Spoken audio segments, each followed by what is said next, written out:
जो इंसानी दिमाग है वो बहुत जल्दी थक जा रहा है। एक स्टैंडर्ड टाइम है आम लोगों के लिए।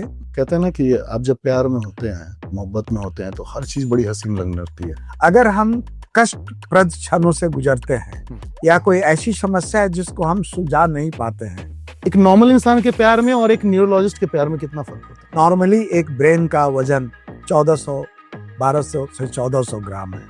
आपने कैसे सोचा सर कि मुझे न्यूरोलॉजी में ही मतलब पढ़ाई पूरी करनी है? दिल तो बच्चा, जो कहावत है, दिल तो बस बच्चा है जी, चाहे न्यूरोलॉजिस्ट का हो चाहे कार्डियोलॉजिस्ट का क्यों नहीं हो। ऐसे में सर जब ये कई बार मेट्रो सिटीज में देखने को ज्यादा मिलती है जी। जमशेदपुर, रांची, धनबाद, बोकारो ऐसे शहरों में थोड़ा कम होता है। आप किसी 80 वर्ष के व्यक्ति से जाकर आप पूछे कि आपका दिल क्या चाहता है। अगर सपोज कि किसी के बेटे नहीं हैं और बच्चियां हैं, सबकी शादी हो गई, पिता अकेले रह गए, दिल तो दिल है, दिल मांगे मोर। ये मिथ है या फिर ये सच है? मैं जानता हूँ कि दिमाग की बनावट कैसा है। करियर की चिंता मतलब एक ऐसी चिंता है बिल्कुल बिल्कुल, जो हर रोज हर युवा को खा रहा है। नौकरी चली जाए इससे हताश नहीं होना है। ओसीडी, रिलेशनशिप लोगों के बहुत लंबे नहीं चल रहे सर आज की डेट में। अरे भाई, तो क्या 18 साल से नीचे क्या लोगों में वो संवेदनाएं नहीं होती हैं?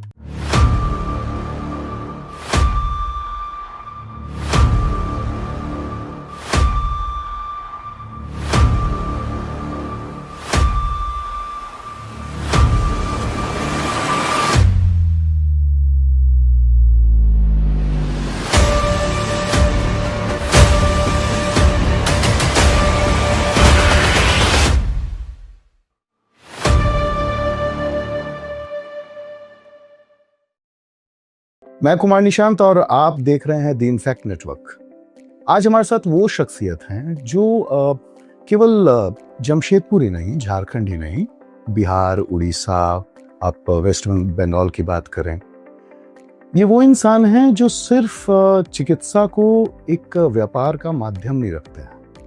इन्होंने पिछले 40-45 सालों से अपनी सेवा दी है और यही वजह है कि इस पूरे झारखंड राज्य में और बाकी अन्य राज्यों में भी इन्हें लोग सिर्फ डॉक्टर नहीं कहते, इन्हें लोग कहते हैं कि ये उनके मसीहा हैं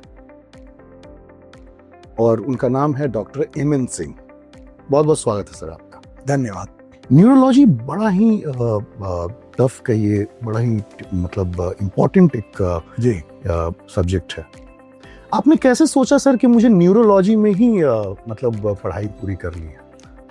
मैं यह बताना चाहूँगा जी कि न्यूरोलॉजी में मेरा MBBS के टाइम से ही काफ़ी इंटरेस्ट रहा है और पोस्ट ग्रेजुएशन MD करने के बाद जी मैंने सोच रखा था कि मुझे न्यूरोलॉजी में ही जी सुपर स्पेशलाइजेशन करना है और विशिष्टता हासिल करनी है। जी इन्हीं चीज़ों को मद्देनजर रखकर मैंने न्यूरोलॉजी की पढ़ाई की और जिन दिनों मैंने पढ़ाई की उस समय न्यूरोलॉजी को बहुत ही टफ, बहुत ही कठिन माना जाता था। तो मैं बराबर कठिन पाथ पे ही चलना पसंद करता हूँ और मेरे को इसमें काफ़ी इंटरेस्ट भी था। तो मैंने न्यूरोलॉजी की पढ़ाई शुरू की और मैंने पाया कि इसके माध्यम से मरीजों का दुख दर्द दूर करने का एक बहुत ही सरल उपाय है। सर ये एक माध्यम ऐसा भी है जो आज की डेट में है, क्योंकि आपने 40-45 साल पहले ये सारी चीज़ें करी, उसके बाद फिर आपने विदेशों में भी जाके पढ़ाई अपनी कंटिन्यू रखी। मेरा एक सवाल ये है सर कि जहाँ एक तरफ एक तबका डॉक्टरों का कहीं ना कहीं बिजनेस के रूप में इस चीज़ को देखते हैं, एक मोटी रकम जो है वो वसूलने का भी काम करते हैं, आप इसको जो जन कल्याण के भाव से देखते हैं, क्योंकि कई ऐसे पेशेंट हैं जिनके पास पैसे नहीं फिर भी आप उनका इलाज कर देते हैं, क्या उसके पीछे का रीजन क्या है? ऐसा है कि डॉक्टर केवल एक चिकित्सक नहीं होता है, बल्कि वो एक फ्रेंड, फिलोसोफर एंड गाइड है। जिस फैमिली का कोई मरीज हमारे पास आता है तो हम पूर्ण उस फैमिली को या मरीज को संपूर्ण रूप में देखते हैं कि आखिर इसका इकोनॉमिक बैकग्राउंड क्या है, इनकी शिक्षा क्या है, इनके घर वाले कैसे हैं, इनकी पेइंग कैपेसिटी क्या है। अगर बहुत गरीब है तो चलो मुफ्त में भी, फ्री में भी देख दिया, जॉब करते भी हैं या कंसेशन करके देख दिया जाता है जी। और एक क्या कौन से परीक्षण है जो ये करवा पाएंगे। ऐसे नहीं कि मैं परीक्षण लिख दूं, उनके जेब में पैसे ही नहीं है तो कैसे वो चिकित्सीय परीक्षण करा पाएंगे। बिल्कुल सर। तो एक डॉक्टर एक मरीज को मरीज नहीं बल्कि उसको एक संपूर्ण फैमिली के केंद्र में रख के हम लोग देखते हैं, ताकि उस विचार से उनकी चिकित्सा की जाए। जी जी सर, अभी फिलहाल आज की इस जनरेशन में अगर हम देखें तो एक जो उम्र का पड़ाव है, खासकर 18 साल से 25 और 28-30 साल के उम्र के यंगस्टर्स में स्ट्रेस बहुत ज्यादा हो गया है जी। चाहे वो पढ़ाई लिखाई, माँ बाप का एक जो प्रेशर बिल्डअप होता है कई फैमिलीज में वहां से, या फिर लव अफेयर, इसके बाद भी वो अपनी मानसिक जो स्थिति है उसमें थोड़े से परेशान रहते हैं। जब ऐसी सिचुएशन होती है तो बच्चों को और उनके पेरेंट्स को किन चीजों का सबसे ज्यादा ख्याल रखना चाहिए? देखिए, जो उम्र आपने बताया, एक जेन जी इसको बोलते हैं, राइट, और आज का जेन जी बहुत बहुत ही महत्वाकांक्षी है और होना भी चाहिए। महत्वाकांक्षा के बिना कोई हासिल नहीं कर सकता है जी। और उनके सामने आज पूरा संसार खुला हुआ है। एग्जैक्टली। पूरे संसार के दरवाजे खुले हुए हैं। वो केवल भारतवर्ष में नहीं, देश विदेश कहीं भी जाकर नई चीजें, नई तकनीकी सीख सकते हैं और आ सकते हैं। और जिस तरह से नॉलेज का एक्सप्लोजन हुआ है, उस हिसाब से उनकी महत्वाकांक्षा भी बहुत बढ़ गई है और बहुत कम समय में ही वो सब कुछ हासिल करना चाहते हैं। ठीक है, महत्वाकांक्षा रखना बुरा नहीं है, लेकिन यहाँ पे हमको थोड़ा सा प्रैक्टिकल वे में सोचना पड़ेगा। यही वजह है कि जो अनायास ही डिप्रेशन, एंजाइटी के चपेट में आ जाते हैं और उनको परेशानियां होती हैं।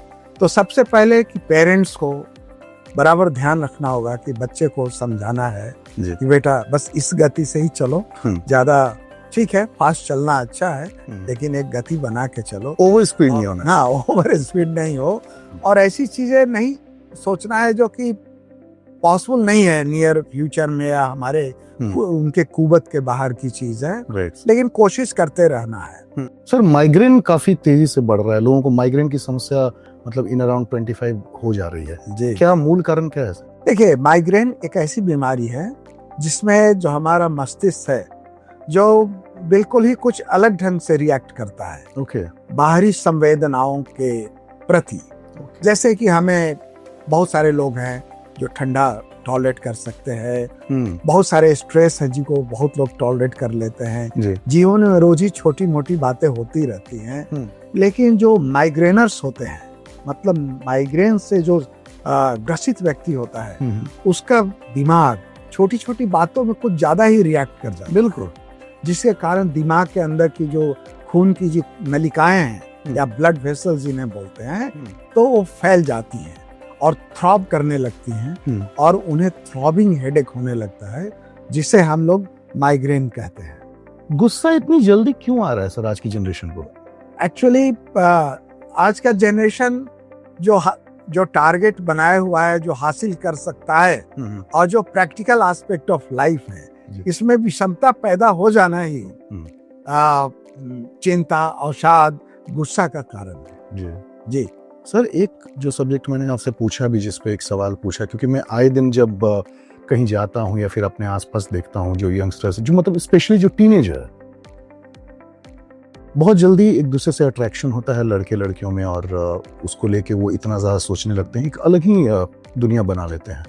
फिर जब ब्रेकअप होता है, कि ब्रेकअप बड़ा ही कॉमन सब्जेक्ट बन गया है जिससे गुजर रहे हैं बच्चे आज के। जी, इसका जब सामना वो बच्चा करता है या फिर जब वो अपने मन में किसी को लेके एक अट्रैक्शन से ख्याल बनाता है, अगर कोई ऐसी सिचुएशन में है जो इस ब्रेकअप से गुजर रहा है, उसे किन किन बातों पे ध्यान रखना चाहिए?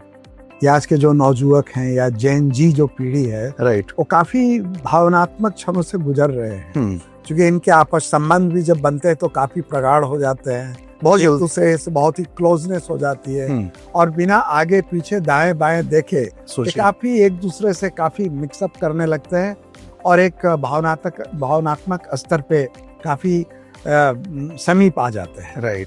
लेकिन दुनिया में सारी चीजें एक तरह से नहीं चलती हैं, प्रतिदिन की समस्याएं होती हैं, और आकर्षण बराबर समान नहीं होता है। तो जब आकर्षण का ज्वार जब नीचे आने लगता है और प्रैक्टिकल लाइफ की कुछ बाधाएं सामने आती हैं, तो इनके संबंधों में भी थोड़ी दरार पड़ना शुरू हो जाती है। और जब रिश्ते टूटते हैं तो रिश्ते टूट जाते हैं, जिसे हम ब्रेकअप बोलते हैं आज के भाषा में। जी। तो इसे बर्दाश्त कर पाने में थोड़ा सक्षम नहीं होते हैं, क्योंकि इनके पास समझ की थोड़ी कमी भी होती है, उतने मैच्योर होते नहीं हैं और अवसाद में चले जाते हैं, डिप्रेशन में चले जाते हैं, कभी कभी तो बहुत ही एक्सट्रीम स्टेप्स भी ले लेते हैं।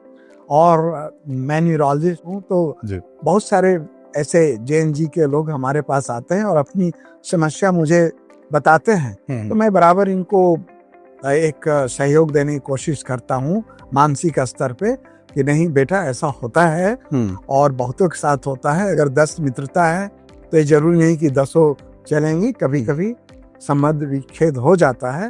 वो समझाने से वो समझ जाते हो, धीरे धीरे इससे बाहर आ जाते हैं। काउंसलिंग बहुत जरूरी है। काउंसलिंग बहुत जरूरी है, और माता पिता, दोस्त, डॉक्टर, समाज, सबका सहयोग बहुत जरूरी है, और उनका मजाक नहीं उड़ाया जाना चाहिए। बिल्कुल। तो उनको मानसिक स्तर पे काफी सहयोग की आवश्यकता होती है। जी। सर, आज की डेट में ये आप मानते हैं कि कहीं ना कहीं जो इंसानी दिमाग है वो बहुत जल्दी थक जा रहा है? देखिए, दिमाग तो बराबर अनवरत कार्य करता रहता है। जी। आपको ताज्जुब होगा जब मैं बोलूंगा कि सोए में भी दिमाग कार्य करते रहता है। जैसे जो नींद में हम रहते हैं। जी, नींद में भी दिमाग काम करते रहता है। राइट। तो स्लीप इज एक्सटेंशन ऑफ अवेकफुलनेस। हाँ, एक जागरूकता का एक्सटेंशन ही है। हाँ, हमारा स्लीप। लेकिन नींद आवश्यक है। हम लोग नींद लेते हैं तो उस समय ब्रेन वेव्स दूसरे तरह की निकलती हैं, जिससे ब्रेन को शांति और आराम मिलता है। जी।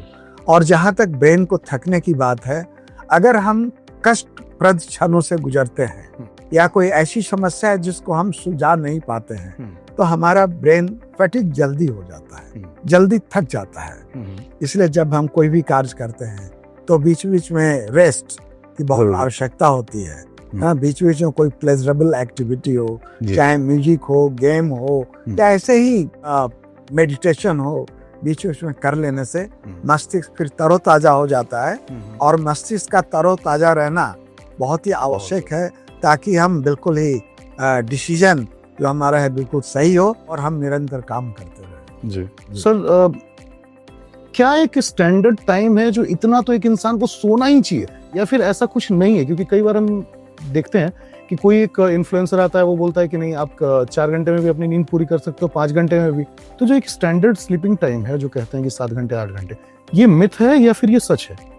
नहीं, एक स्टैंडर्ड टाइम है आम लोगों के लिए, और एक उम्र के अनुसार ये टाइम बदलते रहते हैं। जैसे आप छोटे बच्चे, नवजात शिशु को देखेंगे, हमेशा तो 18-20 घंटा नींद में ही रहते हैं। राइट। जब हम जवान रहते हैं, JNG या जो एक्टिव रहते हैं लाइफ में, तो उस समय हमें 6 घंटे कम से कम नींद की आवश्यकता होती है। राइट। और नींद की क्वालिटी भी होनी चाहिए, केवल घंटे गिनने से नहीं होता है, क्वालिटी, नींद की क्वालिटी होता है। और सो गुड क्वालिटी स्लीप की जरूरत है, ये बताऊंगा। और जैसे जैसे व्यक्ति बुढ़ापे की ओर अग्रसर होता है या उम्र बढ़ते जाती है, तो उनको स्लीप कम आने लगता है। एज सच भी ये रीजन क्या है? हाँ, वो माइंड सोता नहीं, बहुत ब्रेन वेव में चेंजेस आते हैं। ब्रेन में भी कई तरह के बदलाव आते हैं जैसे जैसे हम लोग का उम्र बढ़ता है। एक तो ब्रेन वॉल्यूम लॉस होने लगता है। नॉर्मली एक ब्रेन का वजन 1200 से 1400 ग्राम है, और जैसे जैसे हम बूढ़े होने लगते हैं, कोशिकाएं मरने लगती है। रोज लाखों कोशिकाएं मर जाती हैं। तो इस तरह से ब्रेन बूढ़ा होने लगता है, हम लोग की मेमोरी घटने लगता है, और वहाँ पे न्यूरोट्रांसमीटर जो केमिकल्स हैं, रासायनिक तत्व हैं हमारे ब्रेन में, उनमें भी बदलाव होता है। अमूमन उनको नींद कम आती है। तो एक बुजुर्ग व्यक्ति का नींद और एक 20-25 साल के व्यक्ति के नींद के घंटे एक नहीं हो सकते, लेकिन सामान्यतया जो साधारण मनुष्य है उसके लिए 6 से 8 घंटे की नींद आवश्यक है। और नींद की क्वालिटी, जिसे हम गुणवत्ता बोलते हैं, भी अच्छी होनी चाहिए। जी। कहते हैं ना कि आप जब प्यार में होते हैं, मोहब्बत में होते हैं, तो हर चीज बड़ी हसीन लगने लगती है। इंसान ख्याली पुलाव भी पकाना शुरू कर देता है, और अमूमन ये हर किसी को एक एज ग्रुप में फील करने को मिला है। क्या करे कि वो जो सिचुएशन है, वो जो टाइम रहता है, वो हमेशा इंसान उतनी खुशी से जिए? कोई ऐसा कुछ है, इसका कोई सॉल्यूशन है? देखिए जो प्यार है, देखिए प्यार एक बहुत ही सुंदर शब्द है। एक है कि ये रूहानी चीज है, अगर मैं बोलूँ तो। हाँ, बिल्कुल। या कुदरत की दी हुई चीज है। और जो लोग प्यार में हैं या प्यार करते हैं, प्यार केवल को दो यंगस्टर ही नहीं करते हैं। प्यार का स्तर विभिन्न जगहों पे विभिन्न तरह का है, और किसका किससे संबंध है। एक माँ भी अपने बच्चों को प्यार करती है, एक महिला अपने पति को प्यार करती है, दो दोस्त एक दूसरे को प्यार करते हैं, जो बूढ़े बुजुर्ग हैं वो भी आपस में प्रेम करते हैं, और जो उनके बच्चे हैं और लोग हैं उनको भी प्रेम करते हैं। तो एक जो प्यार है, एक बहुत ही बृहद शब्द है, कोई छोटा शब्द नहीं है जो एक नैरो कंपार्टमेंट में हम इसको रख दें। और प्यार होना, प्यार करना, प्यार दर्शाना एक बहुत ही अच्छी चीज है। इससे हमारे दिमाग में जो गुड न्यूरोट्रांसमीटर्स है, डोपामिन, उनका संचार होता है। और डोपामिन जब भी ब्रेन में प्रवाहित होता है तो हम खुश नजर आते हैं, हमको सारी दुनिया हंसी नजर आती है। उस समय हम लोग अच्छे ड्रेस पहनते हैं, अच्छे गाने सुनते हैं, अच्छा भोजन करते हैं, हमें भूख अच्छी लगती है, मतलब सारी दुनिया बहुत अच्छी लगती है। तो प्यार करना, डोपामिन का संचार होना, ये बहुत ही सुखद अनुभव है। और मैं भगवान से प्रार्थना करता हूँ कि हर एक व्यक्ति को प्यार का संदेश दें, और एक दूसरे से प्यार में और खुश रहें।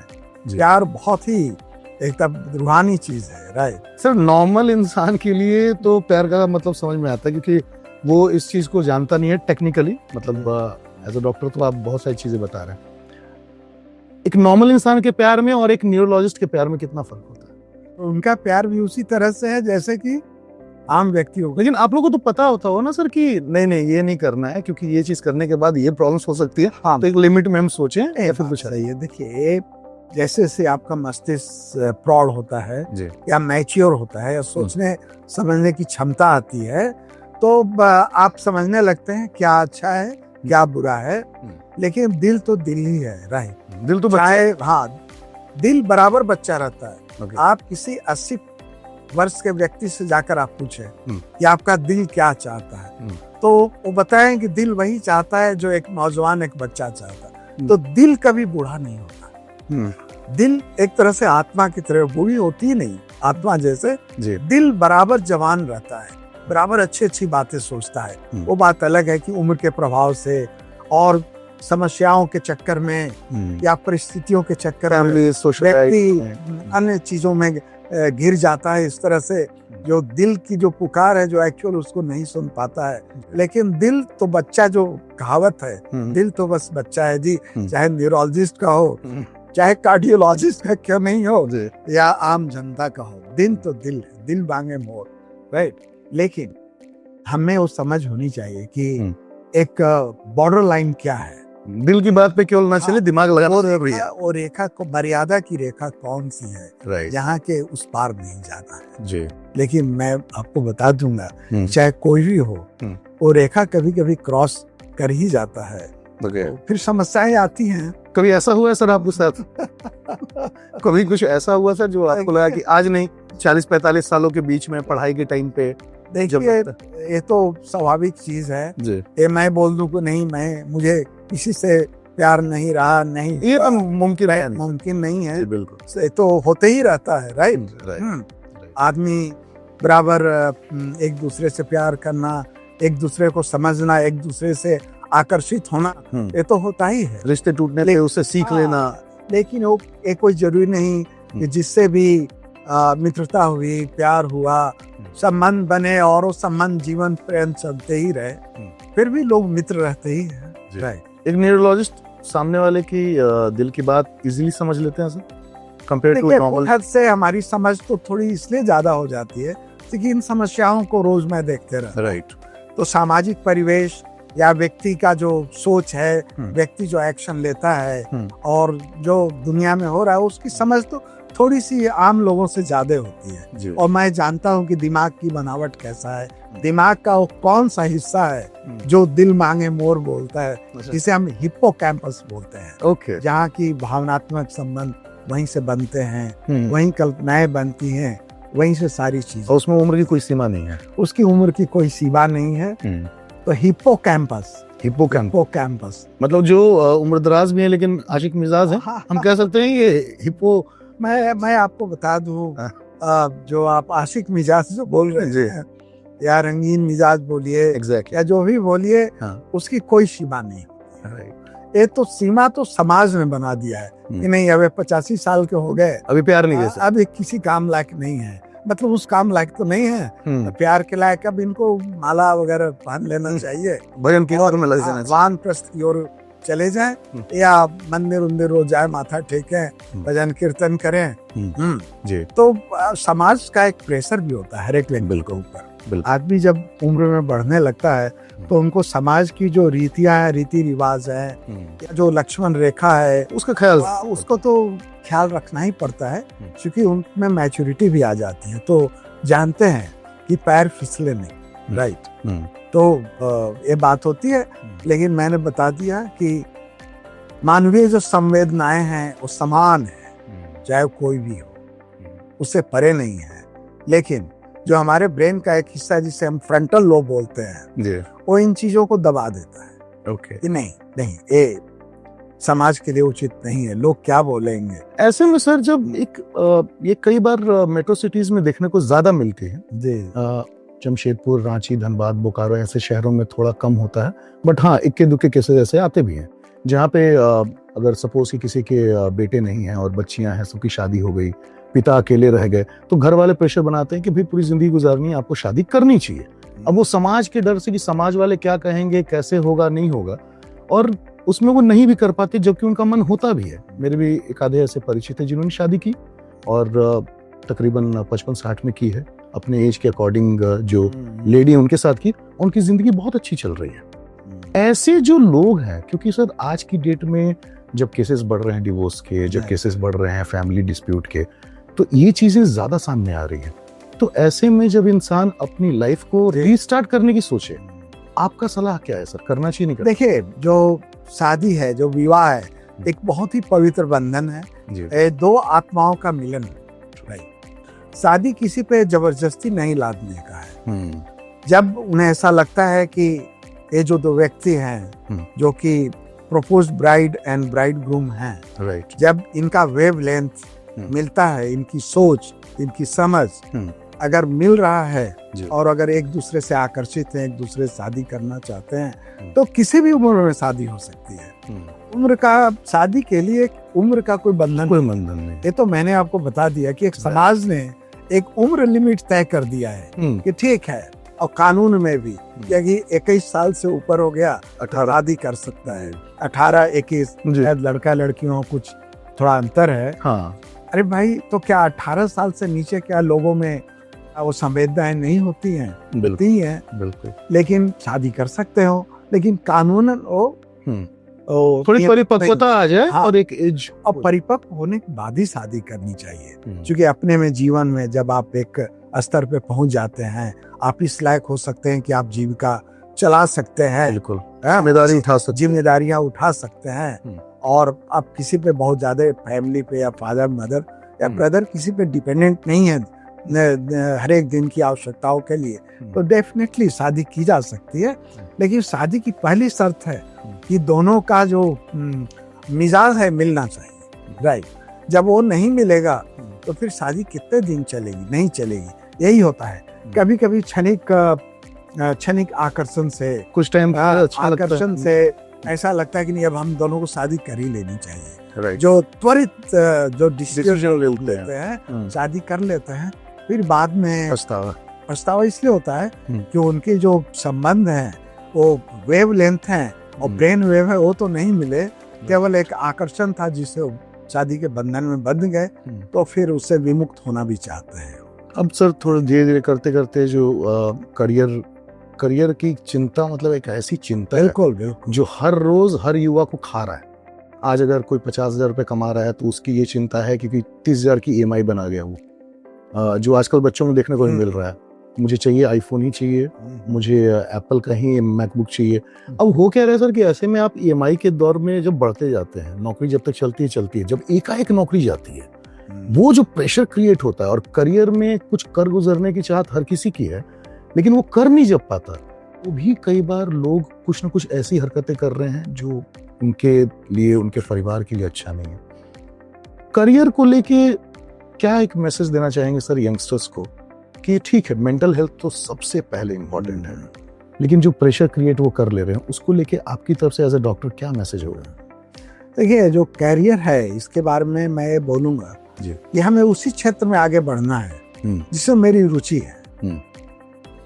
और कभी कभी फैमिली का प्रेशर रहता है, खासकर पिता एवं माता जी का, कि नहीं मेरा बेटा इंजीनियर ही बनेगा, मेरा बेटा डॉक्टर ही बनेगा, जबकि बच्चे की उसमें उतनी रुचि नहीं है। अननेसेसरी वो चाहता है कि मैं कला के क्षेत्र में जाऊंगा, मैं म्यूजिक के क्षेत्र में जाऊंगा, और एक दूसरे ही तरह की उनकी सोच होती है। लेकिन माँ बाप के प्रेशर में वो कभी कभी वे क्षेत्र चुन लेते हैं जिनमें उनकी रुचि नहीं है।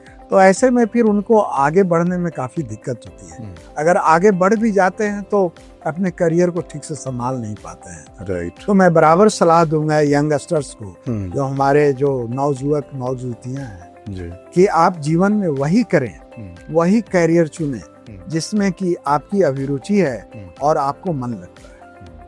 किसी द्वारा थोपे गए करियर को नहीं चुने तो अच्छा है। और ये जो भौतिक संसार है, फिजिकल वर्ल्ड है, यहाँ तो इच्छा आकांक्षा की कोई कमी ही नहीं है। ठीक है, आज मेरे पास कोई फोन है तो कल लगे कि आईफोन चाहिए, कल आईफोन में भी कुछ 50 है, राइट। हर एक साल नए मॉडल आते हैं, चीजें बदलती हैं, तो उसका कोई अंत नहीं। तो एक कहावत है हमारे यहाँ कि तेते पाँव पसारिए जेते लांबी सौर। तो हमें उतना ही पाँव फैलाना है जितनी लंबी हमारी चादर है, नहीं तो पाँव बाहर की ओर निकलेगा, ठंडा लगेगा ही। बिल्कुल। तो हमें फाइनेंशियल रूप से, वित्तीय मेरी स्थिति है वो साउंड होनी चाहिए, मजबूत होनी चाहिए। और अनायासी इच्छा के कारण हम ऐसे लोन में, ऐसे ईएमआई में, ऐसी चीजों में नहीं फंसा है जो कल जाके हम उसको बाहर निकलना इम्पॉसिबल। मतलब इसे सेल्फ क्रिएटेड ट्रैप कह सकते हैं। सेल्फ क्रिएटेड ट्रैप है। आप देखते होंगे बहुत लोग एक कीमती कार खरीद लेते, राइट। ठीक है, ईएमआई दिए 3 महीना 4 महीना, फिर गाड़ी खींच के ले गए, के बाद वो समर्थ नहीं हो, क्योंकि उनकी वित्तीय जो सुदृढ़ता है इतनी अच्छी नहीं है। तो क्या होता है फिर कि गाड़ी खींच लिया बोलते हैं, तो अनायासी प्रॉब्लम में फंस जाते हैं, लोन के जंजाल में, चक्कर में, क्योंकि इंटरेस्ट भी तो होता है, इंटरेस्ट देना है। और जैसा कि आपने कहा कि अगर किसी कारणवश नौकरी चली जाती है, नौकरी चली जाए, इससे हताश नहीं होना है, व्यक्ति को प्रयत्न करना है, करते रहना है। और आज जिस दुनिया में हम लोग जी रहे हैं, इसमें संभावनाएं अपार हैं।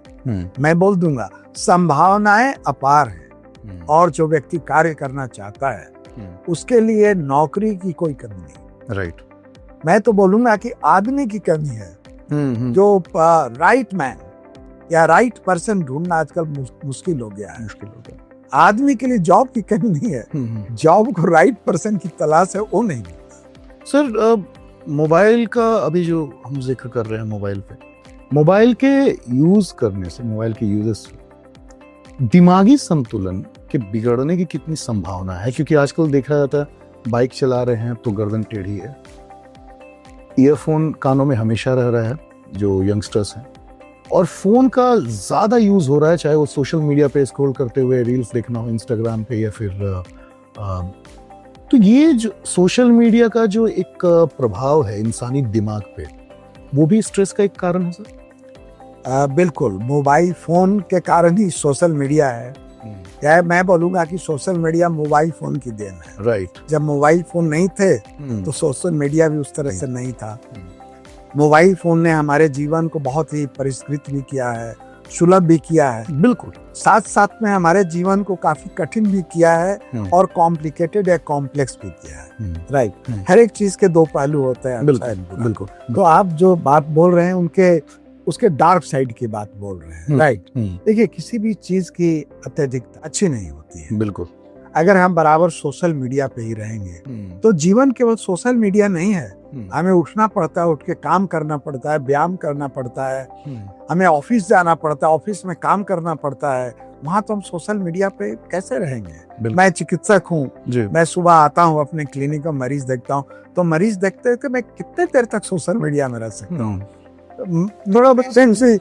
वो बात अलग है कि इम्पोर्टेंट मैसेज आया, देख लिया, कोई इम्पोर्टेंट फोन कॉल हुआ, उसको एक्सेप्ट। ये नहीं कि मैं यूट्यूब एंड व्हाट्सएप पे हिट कर गड़ाए हूँ और मरीज को नहीं, तो गलत है। इसी तरह से अन्य जो कैरियर हैं या दूसरी चीजें हैं जहाँ हम जॉब करते हैं, वहाँ भी हमारी आवश्यकता एकाग्रता की होती है, कंसंट्रेट करके काम करना पड़ता है। लेकिन कुछ हमारे जो खासकर जो युवा वर्ग है वो मोबाइल फोन पे बहुत ही अत्यधिक समय तक रहते हैं, जिससे उनकी पढ़ाई, उनका कैरियर, पर्सनल लाइफ वो बहुत सफर कर जाता है। बिल्कुल, क्योंकि एक सोशल मीडिया या कुछ ऐसी चीजें हैं जो एक सपनों की दुनिया है। बिल्कुल। और अब तो रोबोटिक्स है, एआई है, उससे तो और भी चीजें कॉम्प्लेक्स होती जा रही हैं। बिल्कुल, धीरे धीरे जो सोशल मीडिया पे लोग रहते हैं। यहाँ एक चीज बताना चाहूंगा कि ये जो मोबाइल फोन है उसका ब्रेन पे दूसरे तरह के असर है, लेकिन उसके वेव का दिमाग में कुछ ऐसा असर अभी तक साबित नहीं हुआ है। ये बहुत लोग बोलते हैं एक माइक्रोवेव है, तो माइक्रोवेव जो हमारे किचन में होता है वो जैसे खाना को पका देता है। राइट। तो ऐसा तो नहीं कि अगर हम मोबाइल फोन के यहाँ रखे हुए हैं तो उससे निकलने वाली तरंगे हमारे ब्रेन को भी सुखा देंगी, पका देंगी, डैमेज कर देंगी। लेकिन अभी तक इस तरह के स्टडी में इसका पता नहीं चला है कि मोबाइल फोन यूज करने से ब्रेन ट्यूमर हो जाएगा, मोबाइल फोन यूज करने से ब्रेन में ये विकृति आ जाएगी। विकृति आने का कारण दूसरा है, क्योंकि हम क्या कंटेंट देख रहे हैं सोशल मीडिया पे। राइट। हम कितने देर तक सोशल मीडिया पे हैं, सोशल मीडिया पे क्या कर सकते हैं। मैं बताऊंगा कि सोशल मीडिया ने तो हमारे जीवन को बदल के रख दिया है, और अगर इसका सकारात्मक प्रयोग हम करते हैं तो मैं बोल रहा हूँ कि बोन इन डिस्गाइज एक कहावत है। आप यूट्यूब पे कोई नया चीज सीखने, जैसे आप गिटार बजाना सीखना चाहिए, इजीली सीख सकते हैं। इजीली। मैं तो आपसे बोलूंगा, मैं चिकित्सक होते हुए कभी कभी कोई चिकित्सा पद्धति के बारे में मुझे जानना है, तो मैं यूट्यूब पे जाता हूँ, सोशल मीडिया पे जाता हूँ, वहां पे देखता हूँ क्या है, या बोलता हूँ हे सिरी टेल मी दिस, तो हमें जवाब मिल जाता है। कोई नई दवा के बारे में, नई चिकित्सा रिसर्च, नए इंस्ट्रूमेंट के बारे में।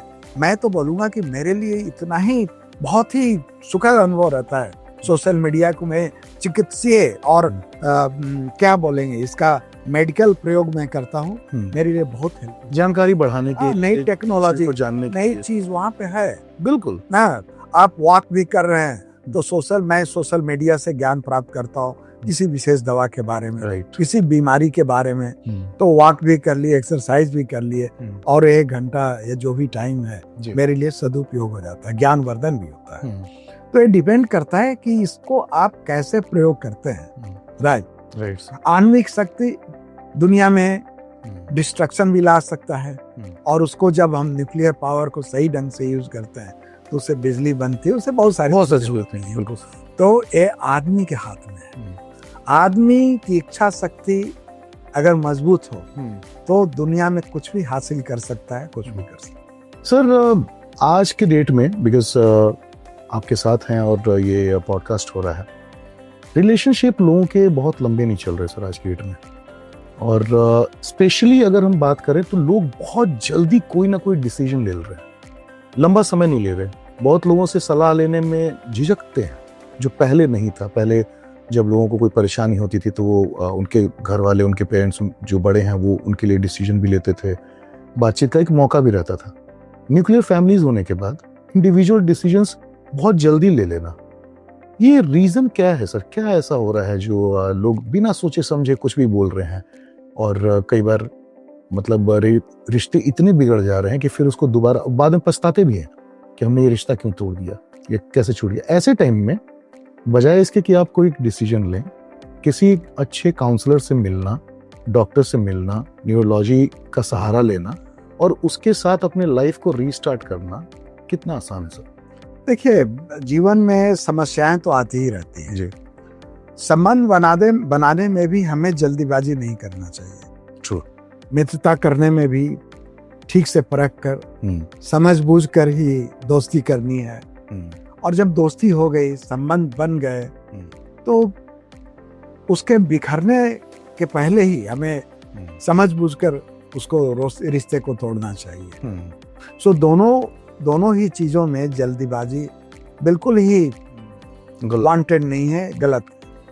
और मान लिया कुछ समस्या आती भी है संबंधों में या जीवन में, देखिए समस्याएं तो आती ही रहेंगी, कभी भी दो क्षण समान नहीं होते हैं। क्षण बदल रहे हैं, समस्याएं बदल रही हैं, बिल्कुल जीवन बदल रहा है, एक डायनेमिक प्रोसेस है। इसे हम बोलते हैं कि एक क्रियाशील चीज है जो बराबर चलते रहता है। तो मैं बोलूंगा कि अगर संबंध बिगड़ते हैं, समस्याएं आती हैं संबंधों में, तो ये मैच्योरिटी की कमी, मैं बोलूंगा बिल्कुल कि मैच्योरिटी की कमी है। हम समझ नहीं पाते कि हमें अपनी समस्याओं को कैसे हैंडल करना है, इनको किस तरह से सॉल्व करना है अगर समस्या है।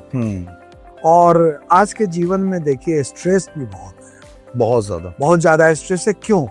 क्योंकि नॉलेज एक्सप्लोजन है, बहुत सारे फ्रंट हैं जो आपके जीवन में खुले हुए हैं। आपका डिस्ट्रैक्शन भी बहुत हो रहा है, तो आप एकाग्रचित नहीं हो पाते हैं, और जिसका एक परिणाम है कि आप डिस्टर्ब होते हैं और आपको गुस्सा आता है, और आप काम करने में उतने ध्यान से काम नहीं कर पाते हैं जितना एकाग्रता होनी चाहिए जी।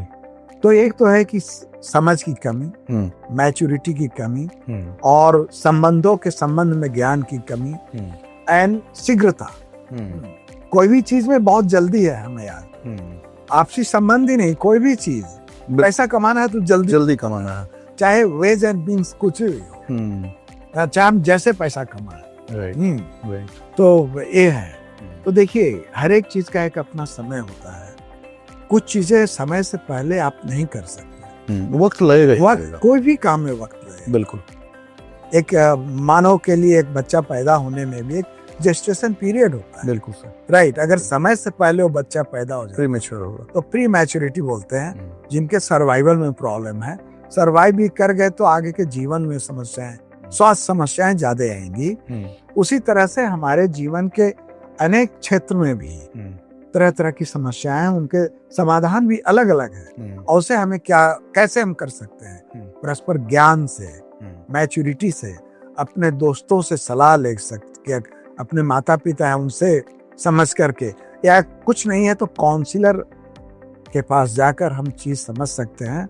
और एक काउंसलिंग भी बहुत इंपॉर्टेंट पार्ट है, चाहे वो साइकियाट्रिस्ट हो, न्यूरोलॉजिस्ट हो, चाहे घर के बड़े बूढ़े हो, चाहे अपने अजीज मित्र हो, कोई भी काउंसलर हो सकता है। तो समझ बूझ के अगर हम काम करेंगे तो जीवन में कम समस्याएं आएंगी भी तो उनका समाधान आसान होगा, मानसिक परेशानी भी कम होगी। बस जल्दीबाजी नहीं करें, मेरा यही कहना है कि जीवन इतना आसान नहीं है, आसान भी है, कठिन दोनों है। संघर्ष तो संघर्ष है, चलता रहेगा। संघर्ष के बिना जीवन क्या है?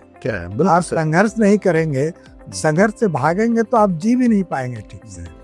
संघर्ष करना है अच्छे के लिए, और महत्वाकांक्षी बनना है अच्छे के लिए, उसके लिए मेहनत करना है, सकारात्मक पहलू को देखना है, बिल्कुल ये नहीं क्या, और बिल्कुल मेहनत से सब चीज हासिल करना है। लेकिन कोई भी समस्या आने पे या संबंध बनाने के पहले हमको समझना है कि हमारा जो फ्रेंडशिप है, रिलेशन है, क्या उचित है, कितना आगे बढ़ना है, कहाँ रुक जाना है, इसके बारे में सोचना होगा, समझ, बिल्कुल।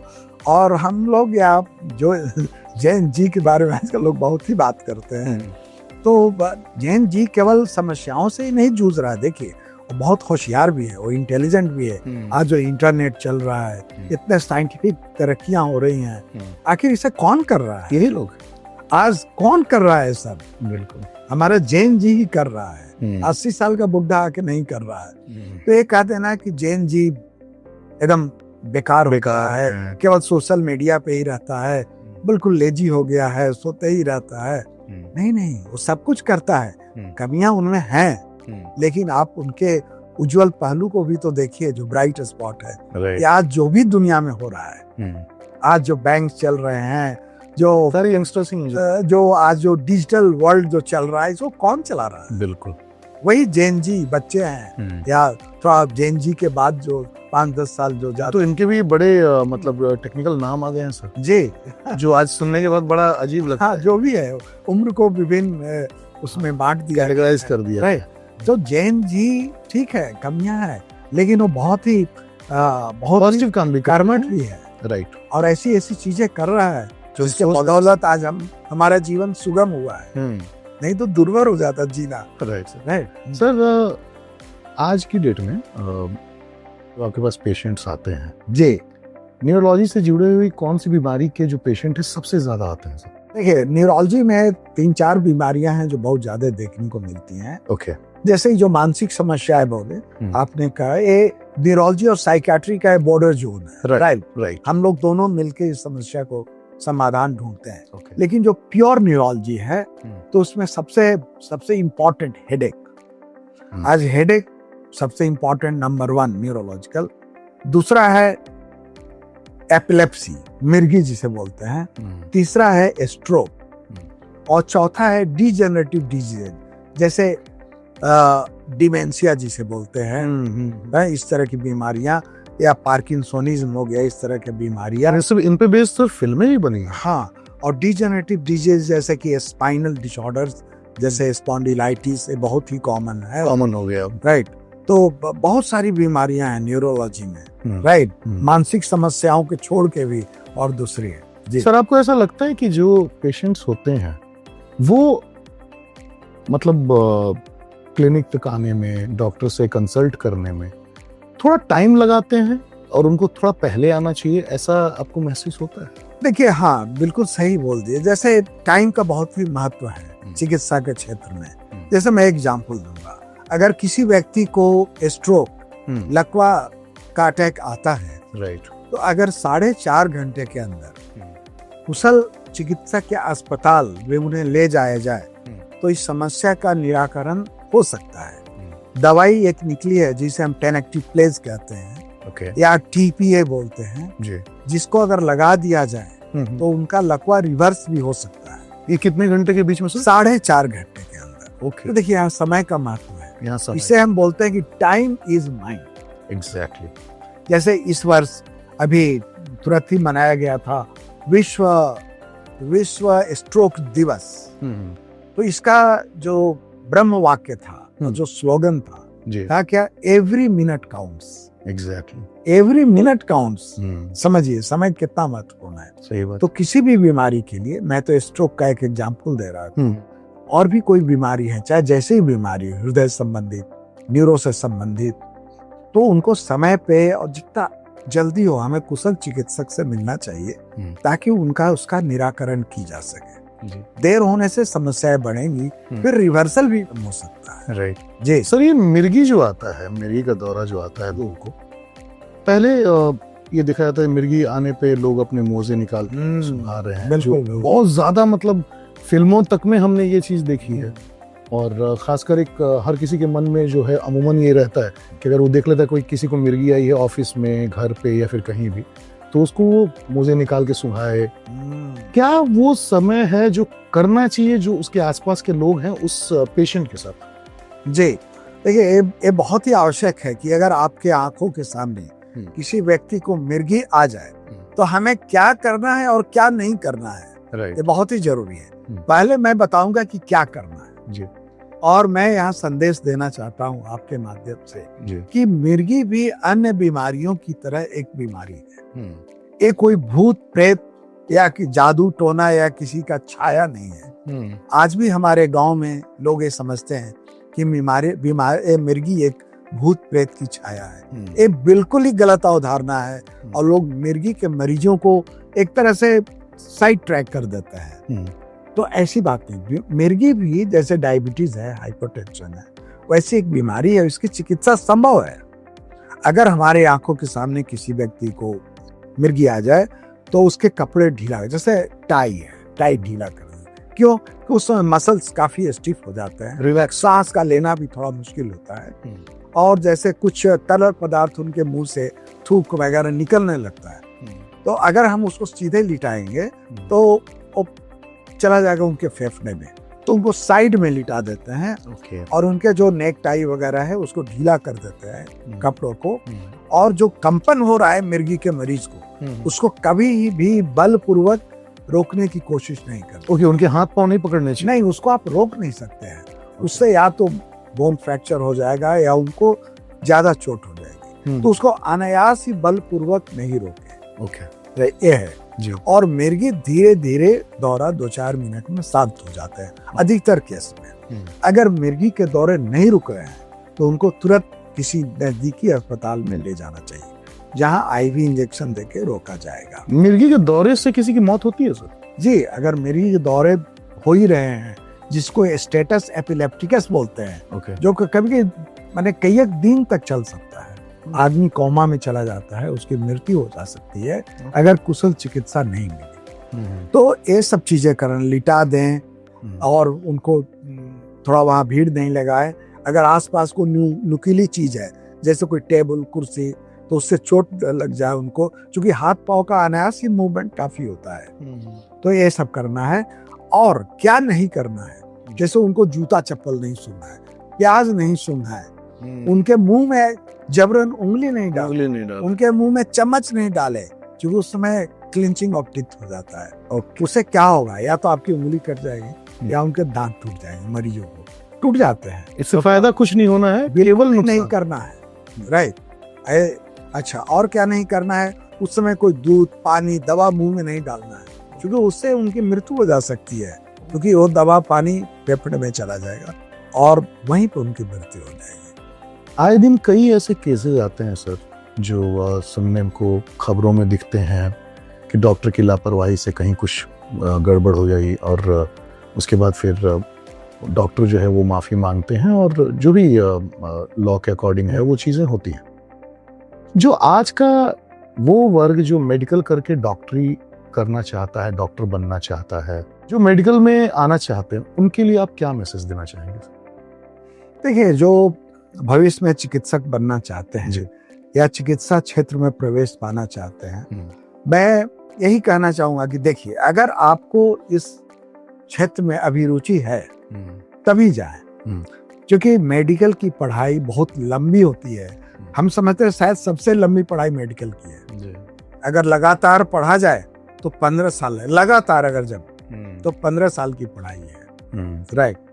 तो जब आपकी रुचि है तभी जाए, अनायास ही किसी के सजेशन पे या माता पिता के इच्छा को पालन करने हैं तो नहीं जाए, क्योंकि आपको वहाँ पे निराशा मिलेगी।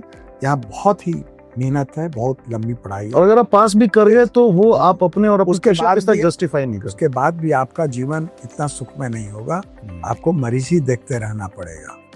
और दूसरी बात है कि चिकित्सा मैं बोलूंगा कि बहुत ही महत्वपूर्ण, और इसको मैं बहुत ही रेस्पेक्टफुली देखता हूँ, मैं ही नहीं पूरा संसार, बिल्कुल जो लोग हैं एक चिकित्सक को बहुत ही सम्मान की दृष्टि से देखते हैं, मैं बता दूं। बिल्कुल। और आदमी होते हुए चिकित्सक को बहुत लोग तो भगवान समझते हैं, नहीं मानते ही हैं सर, मानते हैं। हालांकि ये उनकी मैं बोलूंगा उदारता है, उनका उच्च विचार है कि चिकित्सक को एक भगवान मानते हैं, लेकिन भगवान तो जानते ही आप एक ही है, आदमी भगवान नहीं हो सकता है।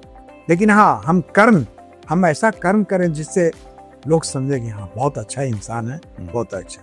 पैसे के लिए देखिए, दुनिया में बिजनेस तो हर एक चीज है, परस्पर संबंध ही अगर एक अंदर तक जाएंगे तो पता चलेगा कि एक तरह का बिजनेस है, मित्रता है, और बिजनेस पे ही तो दुनिया चल रही है। बिल्कुल। एंड आज मेडिकल फील्ड एक बिजनेस है, इसमें कोई दो मत नहीं, लेकिन हर एक बिजनेस व्यवसाय का एक मानवीय पहलू भी होता है, राइट। सो ये जो मेडिकल फील्ड वाला बिजनेस है, ये अन्य बिजनेस से थोड़ा अंतर रखता है, क्योंकि हर एक व्यक्ति समान नहीं है, कोई अमीर है, कोई गरीब है, कोई अति अमीर है, कोई अति गरीब है। तो इनको ध्यान में रखकर ही चिकित्सा होनी चाहिए। और यहाँ पे मैं सरकार से भी निवेदन करूंगा कि आप सरकारी अस्पताल को उच्च कोटि का बनाएं, ताकि किसी व्यक्ति, गरीब व्यक्ति या अमीर व्यक्ति को भी ये कोई जरूरी नहीं कि हम प्राइवेट हेल्थ सेक्टर में ही अपना इलाज कराएं। बिल्कुल। हमारे सरकारी अस्पताल अगर पूरी तरह से इक्विपमेंट से, मैन पावर से, इंफ्रास्ट्रक्चर से स्ट्रॉन्ग होंगे तो आखिर व्यक्ति को दिक्कत क्या हो। बिल्कुल, वहां भी उनको अच्छी चिकित्सा मिलेगी, वो क्यों कहीं जाके पैसे खर्चे करेंगे।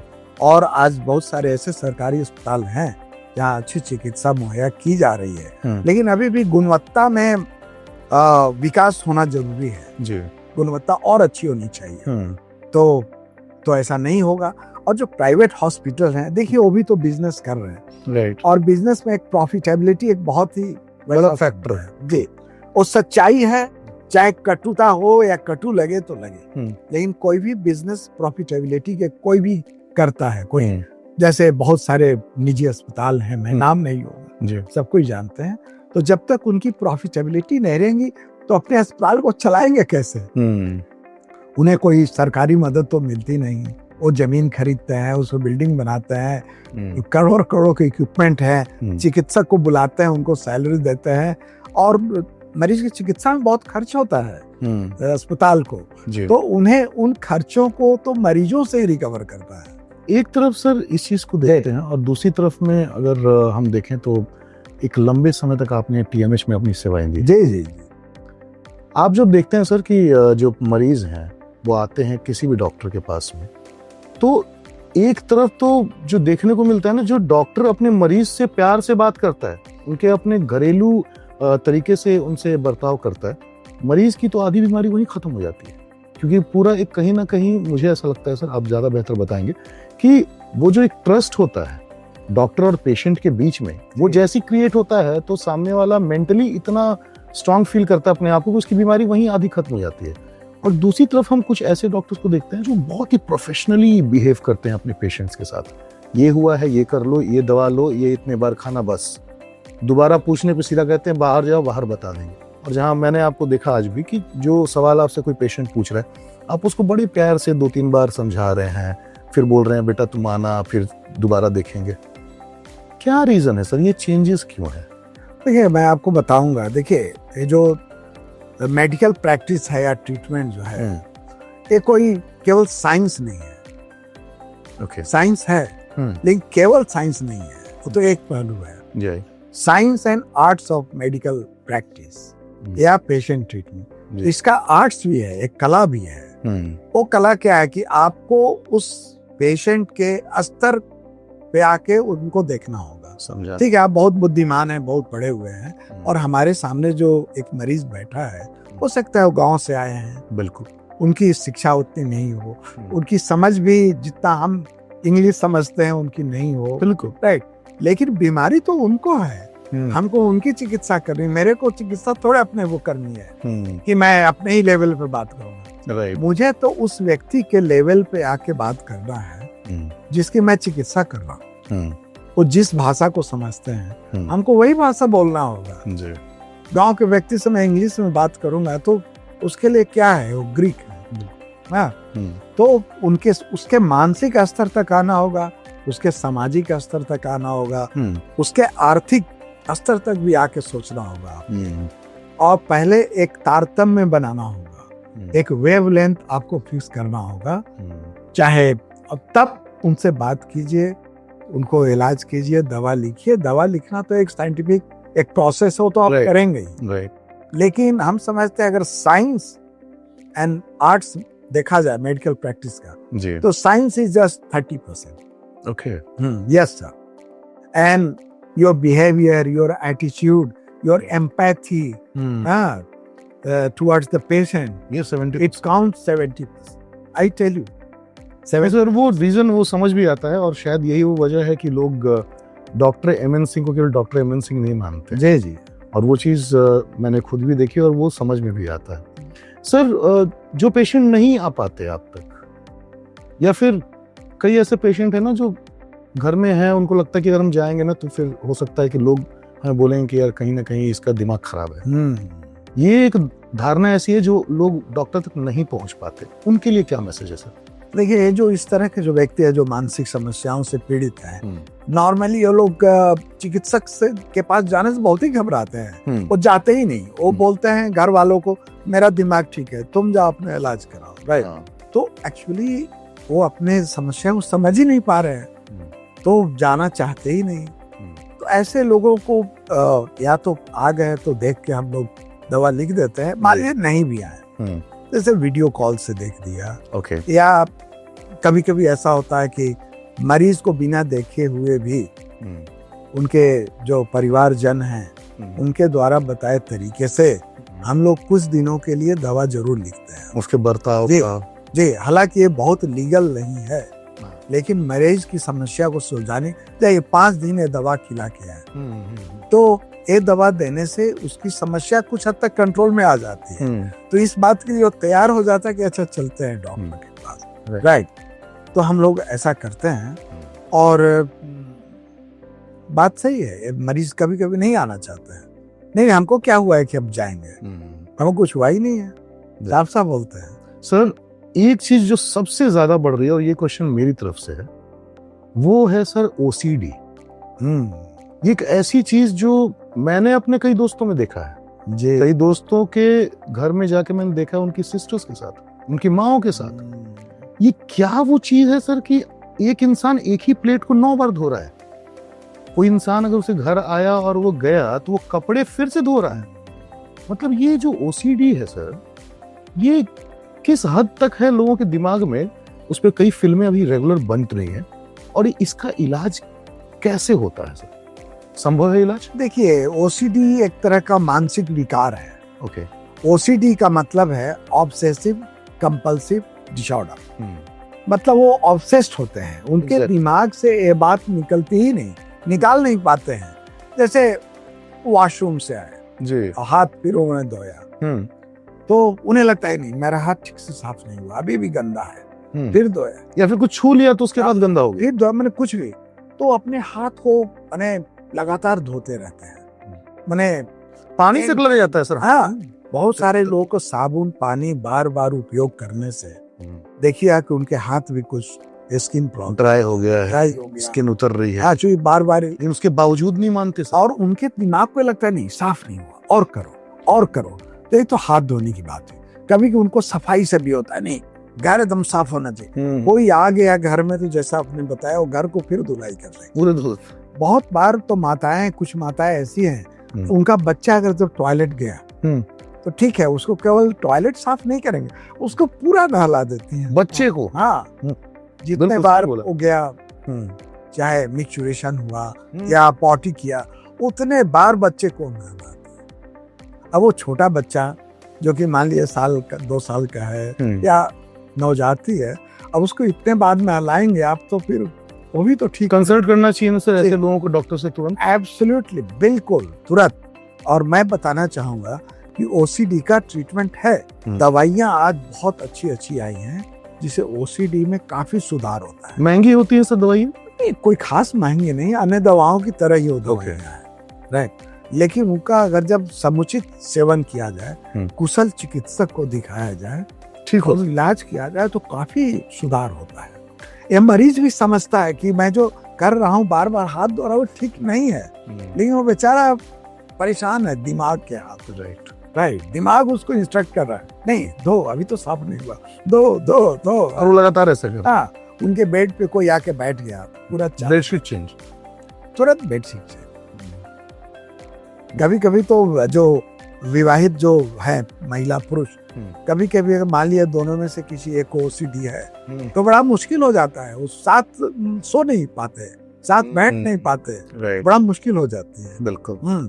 उनको लगता है कि गंदगी है, गंदा हो गया है, हो गया। तो इस समस्या तो बहुत बड़ी समस्या, बहुत बड़ी समस्या, और समाज में बहुत लोग इससे ग्रसित है।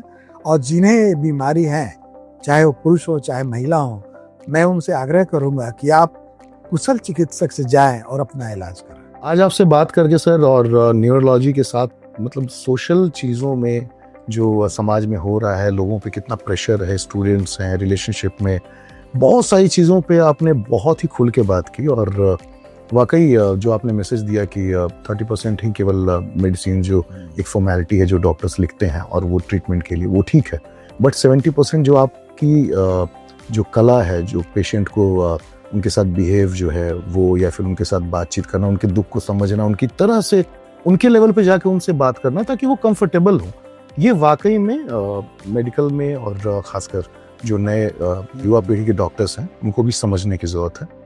बहुत खूबसूरत लगा सर आपसे बात करके, और हम चाहेंगे कि आपकी इन बातों से जो लोग इंस्पायर हुए हैं वो भी, और जो पेशेंट्स हैं जो अपने खासकर जमशेदपुर झारखंड से हैं या फिर बिहार उड़ीसा, क्योंकि आपके पास सारे पेशेंट्स आते हैं, आप बेझिझक आके सर से मिल सकते हैं अगर आपको कोई परेशानी है न्यूरोलॉजी से रिलेटेड, और यकीन मानिए आपको बहुत बेहतर लगेगा।